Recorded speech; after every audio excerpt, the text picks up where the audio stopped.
à se distinguer parmi tant d'autres ces hommes et ces femmes qu'aucun défi n'arrête. Nous les appelons Challengers. Afrique sur 7 vous propose l'histoire cachée derrière chaque succès. Et ce mardi 19 novembre 2019, c'est avec enthousiasme que nous partons à la rencontre d'un jeune homme surnommé le vagabond de la charité, Mister El Kouba, ou encore président BPS, entendez, bénévole de premier secours. Bienvenue sur Afrique sur 7, je suis Ariane Touré, vous suivez Challenger. Notre choix s'est porté ce jour sur Mister El Kouba. Je vous laisse découvrir qui c'est, juste derrière moi. Bonjour, ça va, vous allez bien, ça va. Vous le voyez, je vous laisse découvrir, c'est Mister El Kouba. Vous devinerez tout à l'heure c'est quoi son nom et encore plus de choses sur lui. Suivez-nous. Allez, allez. D'accord, je m'assois là. Asseyez-vous ici. Là, je suis plus fascinée par la déco et tout ça. Oui, c'est ma femme qui aime s'amuser à faire de la déco. Eh bien, notre challenger de ce jour, c'est Ayek Hassan, alias Mister El Kouba. Je vous laisse découvrir directement qui c'est. Il va se présenter à vous et nous dire qui est-ce qu'il est véritablement, comment est-ce qu'il est parvenu à être aujourd'hui incontournable sur les réseaux sociaux en Côte d'Ivoire. Élément de réponse avec Ayek Hassan. Bonjour à tous, c'est HH sur les réseaux sociaux, Ayek Hassan. Je suis un restaurateur, marié et un enfant.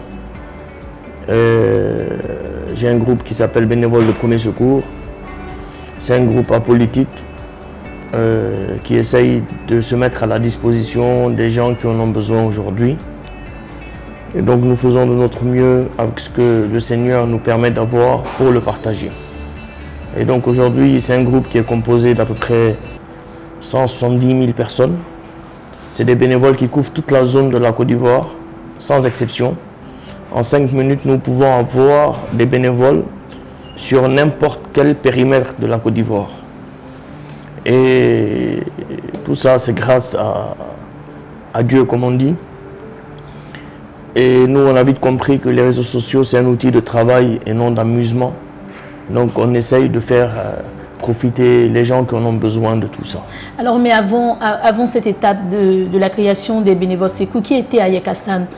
On ne savait pas qui est-ce que vous étiez auparavant et subitement vous apparaissez sur les réseaux sociaux, vous devenez en même temps incontournable, en un temps record, plus d'un million d'abonnés. Comment ça se fait? Ça fait 15 ans que je fais ce social, hein, mais je suis issu d'une religion où on n'a pas le droit de divulguer ce qu'on fait en fait. Et ça a été sur un cas social du nom de Mikou. Habituellement, j'avais un avatar avec lequel je travaillais sur des réseaux sociaux où je prenais en compte ou en charge des malades avec un faux nom et j'envoyais quelqu'un faire le nécessaire. Mais sur le cas de Mikou, c'était un peu plus compliqué parce que ça nécessitait beaucoup de moyens. Et quand je me suis déplacé là-bas, la personne qui avait initié le poste m'a reconnu.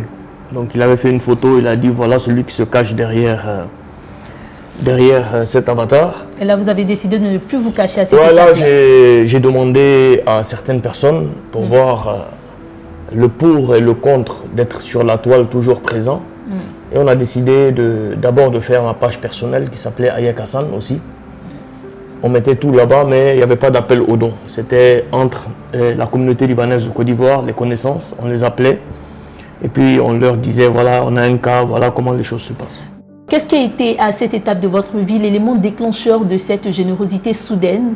Il n'y a pas d'élément déclencheur, c'est vraiment, c'est instinctif, c'est-à-dire c'est des choses, on est avec. Après il faut forcément avoir vécu des choses pour comprendre certaines choses.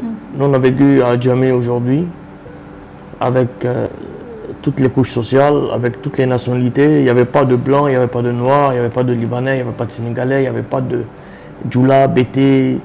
C'était une famille. Nous tous, on avait nos petits moyens. Quand quelqu'un était malade, on essayait de le gérer ensemble. C'est maintenant que cette histoire de xénophobie qui est nourrie par des gens qui veulent forcément créer des divisions un peu partout, où on parle de différences de couleur ou de différences de religion ou de différences d'ethnie. Mais sinon, à la base, c'est une éducation qu'on reçoit depuis qu'on est petit. Et donc, dès le jeune âge, vous avez déjà appris à aider les gens et vous vous êtes dit, mais pourquoi penser à moi? Pourquoi ne pas penser aux autres aussi? C'est important. Avant, c'était que des petites ordonnances. C'est comme les radios de proximité. Aujourd'hui, Facebook, en étant assis chez soi à la maison, on a des cas qu'on voit à 600 km d'ici. Et donc, la meilleure manière de pouvoir les aider, c'est de créer ce gros réseau de cohésion sociale qui permet à tout un chacun de se donner de manière bénévole. C'est-à-dire aujourd'hui, il n'y a aucun bénévole qui est payé à la fin du mois. Ça va de chefs d'entreprise au préfet, à des procureurs, à des ministres, à des personnes lambda comme nous, qui se donnent à cœur joie de pouvoir servir le prochain, sans parler de politique. D'où viennent ces ressources-là pour faire toutes ces actions sociales que vous faites? Parce qu'on sait aujourd'hui que le coût minimum d'une opération, c'est quand même pas 50 000. On va au-delà à 100 000, 150 000, 200 jusqu'à 1 million. 1 million, il y a un cas à 110 millions qu'on n'a jamais divulgué. Les ressources aujourd'hui sur la toile sont de mes bénévoles. Et 90% de ces ressources proviennent d'Ivoiriens et d'Ivoiriennes.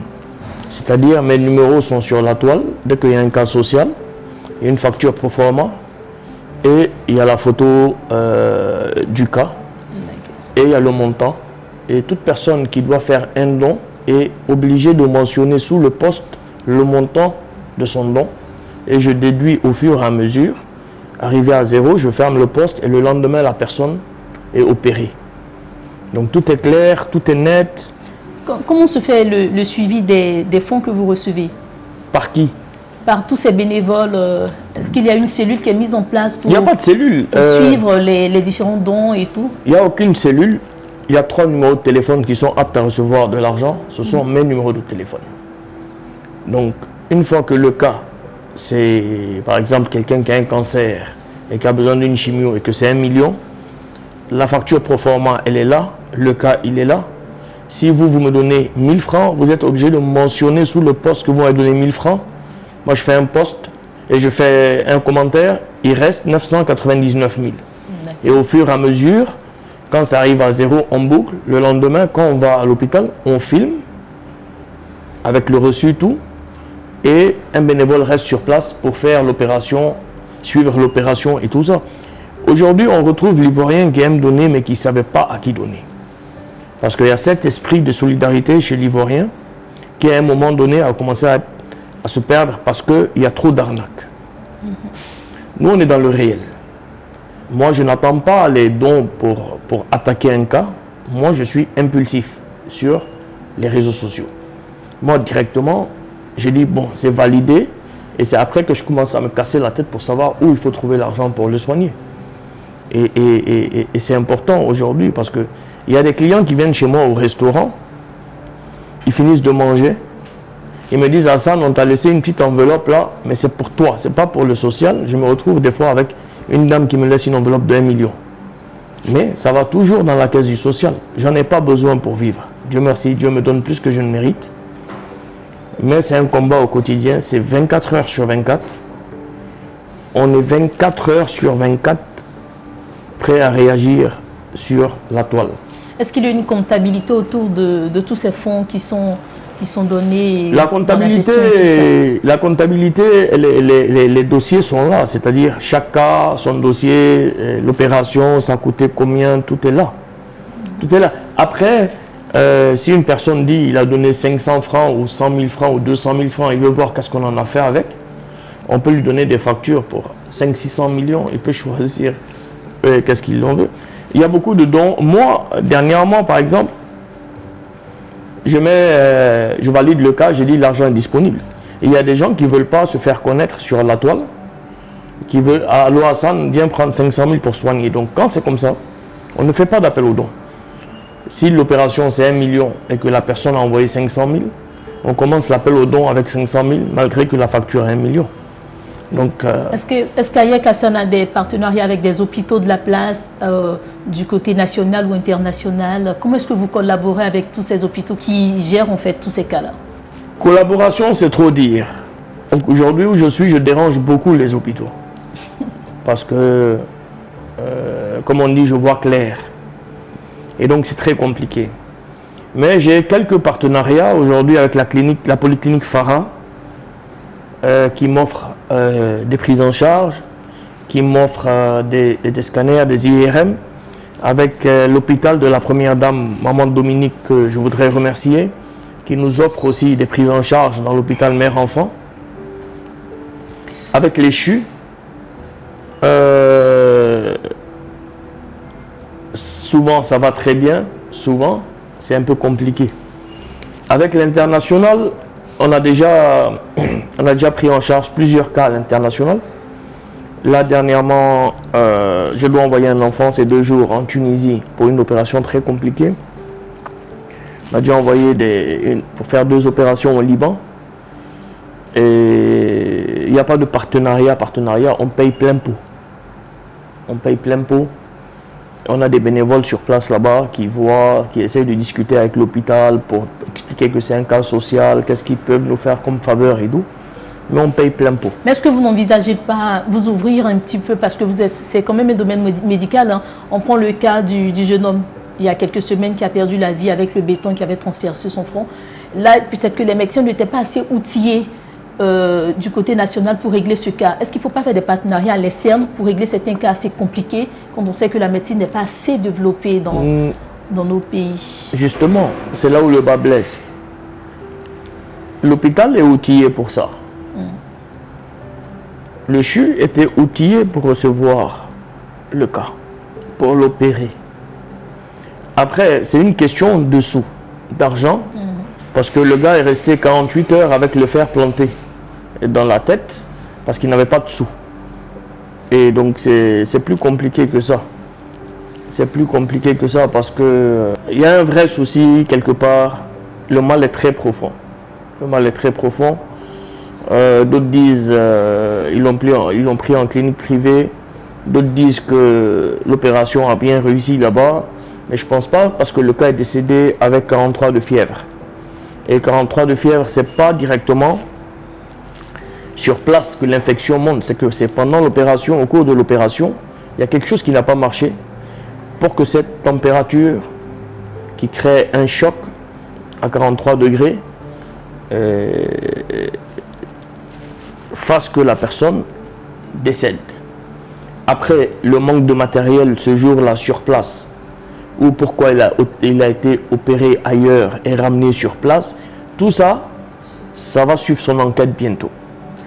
Mais le plateau technique aujourd'hui ivoirien, avec la clinique mère-enfant, l'hôpital mère-enfant, la clinique Farah, c'est le plateau technique un peu le plus complet de l'Afrique de l'Ouest. Mais aujourd'hui, on est confronté à une question de personnes, d'hommes, qui aujourd'hui, à un moment donné, oublient vraiment le sens du mot médecin. Parce que quand la médecine devient financière, c'est-à-dire un vrai business, on oublie vraiment les choses. Et aujourd'hui, on le voit dans tous les domaines. C'est plus la santé de la personne qui compte. C'est vraiment l'argent, et c'est très compliqué. Alors, à vous entendre parler, j'ai l'impression que ce cas vous a vraiment affecté. Aujourd'hui, quels sont vos sentiments? Et aussi, vous avez sous la main d'autres cas aussi graves. Comment est-ce que vous faites face émotionnellement, et comment est-ce que les bénévoles secours le prennent? Je ne suis pas affecté par ce cas. Tous les cas sont identiques pour moi. Émotionnellement, je n'ai pas d'émotion. Je suis un leader. En aucun cas, ça doit fuiter que j'ai pris un coup quelque part ou que je ne me sens pas bien quelque part. Non. Émotionnellement, je suis dur. J'ai vécu beaucoup de choses, je connais beaucoup de choses, donc ça me perturbe. Il n'y a rien qui me perturbe face à des images ou face à des cas. Je suis plutôt déçu par la négligence aujourd'hui et à vouloir tout politiser, même dans le côté médical, à vouloir toujours politiser des choses, on arrive à là. C'est-à-dire aujourd'hui, par exemple, on ne peut pas dire que le CHU nous manque de matériel, parce que le président de la République quand ils ont décidé de fermer les 2 CHU pour rénovation, réhabilitation, il a acheté du matériel pour son CHU de Cocody qui va recevoir tout ce monde. Mais il y a un souci de base parce que le matériel, ou il est là ou il n'est pas là. Maintenant, s'il n'est pas là, on ne sait pas pourquoi il n'est pas là alors qu'il doit être là. Et donc, c'est un domaine très compliqué à gérer, difficile à comprendre. Il y a plein de choses et c'est cette déception aujourd'hui qui me fait mal parce que je me sens souvent complice de certaines choses sans le vouloir. Souvent, on a tendance à fermer des yeux sur certaines choses qu'on voit parce que personne ne voit plus que nous aujourd'hui. On est 24 heures sur 24 sur le terrain. Et on se dit non, il ne faudrait pas qu'on parle de ça parce que peut-être si on les envoie un cas demain, ça va mal aller ou des choses comme ça. Et à un moment donné, tu n'as pas peur seulement pour toi, mais tu as peur pour ces bénévoles qui se donnent à cœur joie d'aller sur le terrain. Et le mal est vraiment très très profond. C'est ça qui me désole, c'est ça qui me fait mal quand tu te bats la longueur de journée et que malheureusement. Eh bien, vous vous êtes engagé dans ces actions sociales. Aujourd'hui, il y a des cas, par exemple, qui se disent que vous êtes obligé de les aider. Face à ces cas, comment est-ce que vous réagissez? Parce qu'on a vu un de vos posts il y a quelques semaines où vous disiez dans le post qu'il y a une dame qui est venue à votre lieu de travail et voilà, ça avait un effet négatif sur vos activités. Pardon, les gens ne venaient pas. Laissez-moi vivre ma vie. Voilà. Oui, laissez-moi vivre ma vie. C'est ma vie que j'ai choisie. Mais le souci, c'est que il faut que les gens sachent une vérité. Ce social, côté financier, m'a tout fait perdre. J'ai déjà perdu 3 magasins. Je me suis déjà fait voler chez moi au travail. Et comment... Mais j'ai plus le temps. C'est-à-dire, c'est du matin au soir, je suis dans ce social. D'accord. Je gagne des relations. Je gagne des bénédictions. Mais côté financier, je suis le plus gros perdant de cette histoire. C'est-à-dire, j'ai déjà fermé un magasin au 2 Plateaux, un magasin à Trècheville, un magasin à Djamé. Pourquoi fermer ces magasins? Puisqu'aujourd'hui, vous jouissez d'une notoriété, vous pouvez vous appuyer sur cette notoriété et profiter pour élever vos activités, pourquoi pas? Si vous avez remarqué que je fais la promotion de tout le monde sur le groupe, sauf celle de mon restaurant. Parce que l'idée n'est pas de m'envoyer des clients. Même s'il y a une notoriété que tu peux envoyer des clients, si tu n'es pas sur place pour toi-même gérer tes affaires, les gens vont zouker avec ton argent. Et c'est ce que je vois. Excusez-moi. D'accord. Oui, docteur. Oui? Non, non, non, pas loin. À peine avons-nous entamé les échanges que le président des bénévoles de Premier Secours reçoit des coups de fil. Il doit impérativement se rendre dans un centre médical de la place. Pape Diop, tu vas au CHU à quelle heure pour l'opération de la petite? Les journées d'Hassan Hayek commenceraient tôt le matin par des visites de cas sociaux dans des centres hospitaliers. Sur les réseaux sociaux, le vagabond de la charité, Hassan Hayek, est célèbre pour ses actions caritatives auprès des plus démunis et des personnes en détresse. Accessible sans rendez-vous, parfois à des heures indues, il n'hésite pas à aider les cas qui se présentent à lui. Ça va? Bonjour. Ça va bien? Bonjour, bonjour. C'est ma maman. Voilà. C'est Dr Manex. Alors bonjour Dr Manès, Afrique sur 7. Là on essaie de faire un tour pour voir un peu les actions que M. Hayek mène avec les différentes autorités, tout ça. Et vous, qu'est-ce que ça vous fait de recevoir tous ces cas? Ça me fait plaisir de pouvoir rendre service, de pouvoir aider des personnes qui sont dans le besoin. D'accord. Ça fait plaisir. Hassan est quelqu'un de très disponible, donc je l'appelle tous les jours. C'est à cause de moi que tu as mis ton poste de 3h du matin. Moi j'ai t'appelé à 3h du matin. Toi, hier, une femme m'a appelé à 2h du matin qui a besoin de carreaux pour sa maison. Mais ça, c'est pas une cas sociale. C'est pas un cas social quand même. On a un problème. Il y a des cas plus sérieux. Ça nous fait vraiment du bien. Ça nous fait vraiment plaisir de pouvoir travailler avec lui. Elle est très disponible et il est charitable. Alors, c'est un ange. Moi, je l'appelle mon amour. Ah. Entre la vie de famille et le bénévolat, ce n'est pas du tout facile pour ce trentenaire marié et père d'un enfant de 4 ans et demi. Au sein de son restaurant, quelques membres de son groupe de bénévoles de premier secours sont toujours disponibles pour apporter assistance aux cas sociaux. Élevé au rang de chevalier du mérite de la solidarité nationale par la ministre de la Solidarité, de la cohésion sociale et de la lutte contre la pauvreté, Maria Toukone, pour ses nombreuses actions sociales, Hassan Ayek mérite bien son titre de vagabond de la charité. Lui pour qui le bienfait est un devoir, mieux, une vertu à enseigner dès le bas âge. Alors, comment est-ce qu'Ayek Hassan arrive à combiner la vie de famille et le bénévolat que vous faites, mais aussi Ayek Hassan, c'est un entrepreneur. Comment est-ce que vous êtes vu sur ce point et quels conseils est-ce que vous donnez aux jeunes gens? J'arrive à rien combiner. C'est dur partout.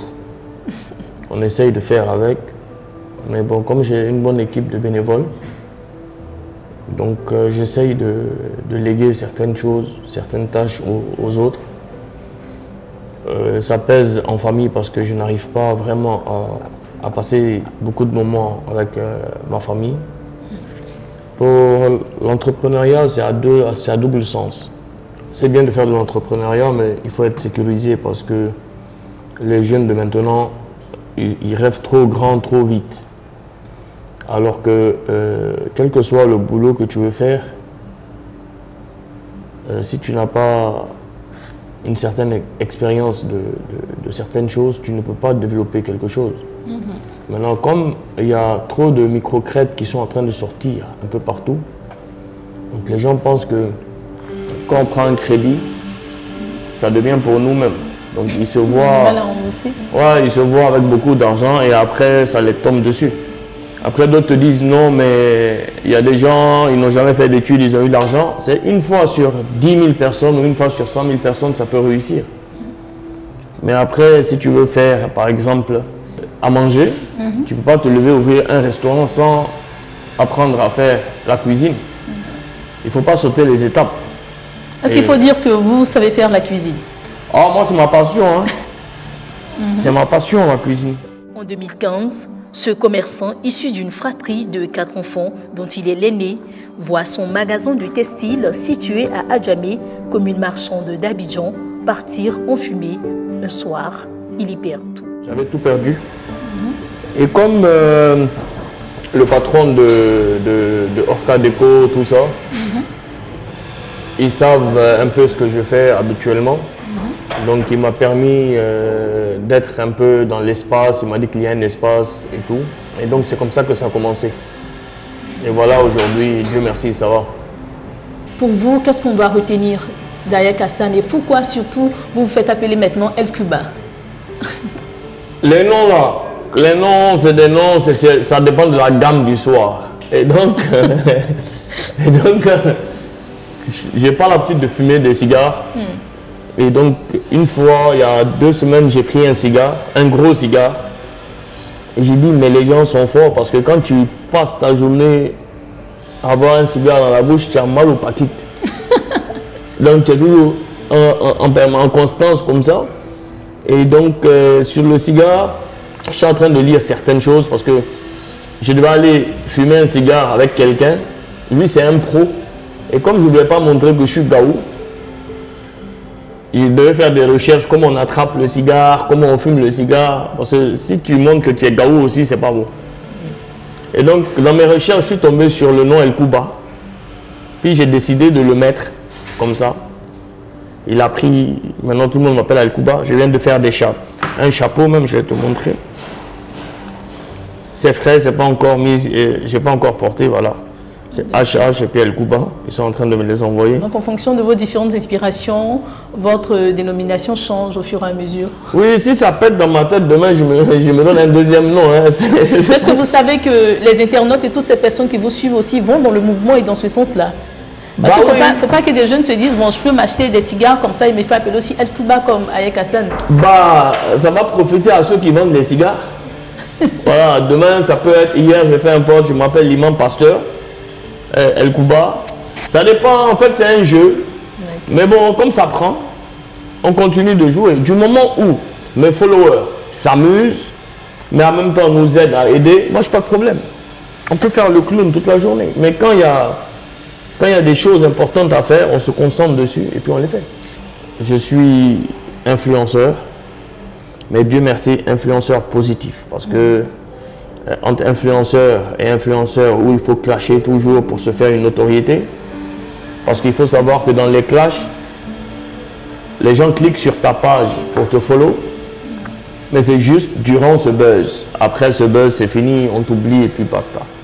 Nous, on ne fait qu'accroître les choses et on essaye toujours de développer la positivité dans l'esprit des gens. Donc, si ça peut servir, on est influenceur. De toute façon, on ne me paye pas pour être influenceur. Ou bien? Alors, quelles sont les perspectives que vous avez pour les années à venir? Est-ce que vous comptez entreprendre d'autres actions au-delà de la Côte d'Ivoire, porter le bénévolat partout en Afrique ou initier même un mouvement? Il faut déjà que je tienne financièrement. Parce qu'il faut que les gens comprennent qu'on n'a personne derrière nous.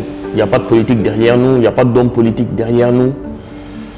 Et ça se fait avec l'argent des gens, mais aussi avec les sous qu'on essaye de gagner. Mais avec l'ampleur que les choses prennent, à un moment donné, j'ai peur d'être essoufflé et moi-même devenir un cas social. Parce que c'est en permanence, l'argent sort. Et quand il n'y a pas, on ne génère pas de sous dans son boulot, avec toutes les charges qu'on a dans les maisons et tout ça, c'est difficile.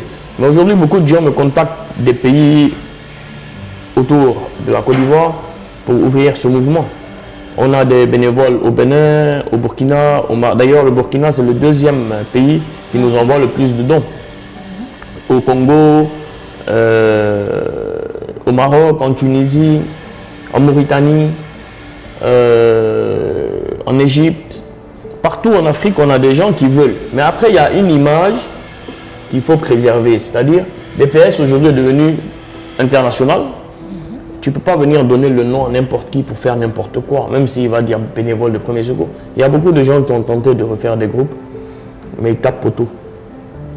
Parce que Dieu a donné quelque chose à chacun de nous. Et c'est en fonction de ça que chacun de nous évolue dans sa chose. Aujourd'hui, avec l'évolution que prend votre action sociale à travers les bénévoles secours, est-ce que vous n'avez pas peur, vu la mobilisation que vous faites, d'avoir des organisations négatives qui vont s'appuyer sur votre système pour faire des choses pas correctes? On essaye de verrouiller le maximum de choses. C'est-à-dire, on a une équipe en interne qui passe toute la journée à checker ceux qui rentrent et ceux qui sortent. D'accord. D'accord? Et on bloque, dès qu'on a un petit doute sur quoi que ce soit, on bloque la personne. Maintenant, on a déjà attrapé 2 ou 3 personnes quand on fait des postes de recensement, en train de les prendre pour aller les envoyer dans un débat politique là-bas pour dire oui, venez. Mais tout ça, ça se verrouille à un moment donné. On essaye de quadriller ça au maximum. Mais en plus de ça, on ne peut pas être sécurisé à 100%. On ne peut pas être sécurisé à 100%. Donc on essaye au maximum de gérer ce qu'on peut gérer. Vous n'avez pas peur aussi que les politiques utilisent votre poids aujourd'hui en Côte d'Ivoire pour mettre à leur avantage, vu les élections qui arrivent? Pour utiliser mon poids, il faut que je donne, ou bien mon image, il faut que je donne mon accord. Avant, il n'y a pas longtemps, quelqu'un a voulu faire ça. Transformer certaines choses avec des dons qu'il avait reçus. Mais je suis vivant, donc j'ai fait un post et il a compris que c'est gâté. Parce que c'est pas allé quelque part. Et donc, la politique qui veut, ou le parti qui veut prendre ma photo ou bien se reposer sur ma notoriété, entre guillemets, pour avoir certaines choses, il faut qu'il ait mon aval et mon accord. Maintenant, s'il le fait sans mon accord, il me paye, moi je rentre chez moi au pays. Puisque j'ai dézingué mon truc. Mais c'est pas possible. Parce que je suis le seul aujourd'hui qui arrive à réunir tous les partis politiques sous un même poste pour ne pas parler politique, mais que du social.